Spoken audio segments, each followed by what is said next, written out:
আর সবচেয়ে ছোট ফেরেশতার সাইজ কত? আসমান জমিন। সবচেয়ে ছোট ফেরেশতার সাইজ আসমান জমিন। না জানি আন্দাজে কয়ে দিলা। হ্যাঁ, আল্লাহ তোমারে হেদায়েত করুক।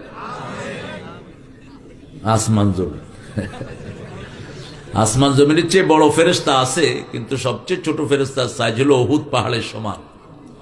ওয়াজ তো শুনো না, আমলও করো না। আমার এই ফেরেশতার ওয়াজ আছে, অনেক লম্বা ওয়াজ। তোমরা কি শুনবা? হুজুররাই তো শুনে না,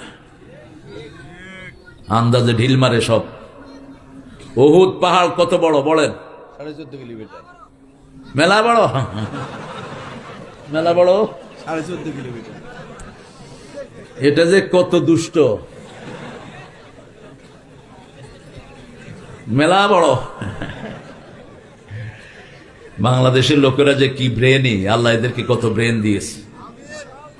বোর্ড অফিস থেকে প্রাইমারি স্কুল ভিজিটে আসছে এক শিক্ষা অফিসার, এসে দেখে যে টিচার ঘুমাইতেছে, গুটা দিছে, উঠছে। কয় আপনি ঘুমান কেন? কয় ছেলেরা বুঝছো তো, এই যে এটাকে ঘুম বলে, বুঝছো? এই যে দেখাইলাম না এখন, এইভাবে ঘুমাইতে হয়। কত বড় দুষ্ট, চিন্তা করে। এখন অফিসার তো বেকুব।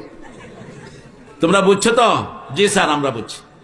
ব্যাস, দেখছেন স্যার, আমি ঘুম শিক্ষা দিচ্ছিলাম তো, সেজন্য একটু মাথাটা এইভাবে লাগায় দেখলাম। কে ধরবে এদেরকে? তবে বেশি চালাকি আল্লাহর সাথে করতে যায় না, তাহলে হাসিনার মতো ভাগবেন। চালাকি করেন তো, আওয়ামী লীগের